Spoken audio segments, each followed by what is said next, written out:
Railway पटरीच नाही तर उड्डाणपुलाची गरज काय? खासदार संजय जाधव आज गंगाखेड शहरामध्ये त्यांना पत्रकार परिषद घेतली। यावेळी त्यांच्यासोबत जिल्हा परिषदचे माजी सभापती श्रीनिवास मुंडे, रिपाईचे नेते महावीर बालेराव, शिवसेनेचे उपजिल्हाप्रमुख विष्णू मुरकुटे, श्रीकांत भोसले, गोविंद आय्या, आशिष पेकम, सचिन जटुरे व सर्व व्यापारी वर्ग उपस्थित होते।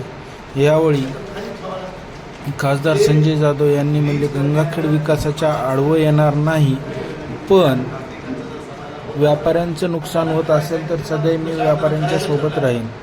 गंगाखेड शहरातील उड्डाणपूल टाळून दुसरा पर्यायी मार्ग काढून जर व्यापाऱ्यांचं नुकसान रोखता येत असेल तर हाही पर्याय पाहावा व व्यापाऱ्यांना नुकसान कसं होणार नाही याची काळजी घ्यावी।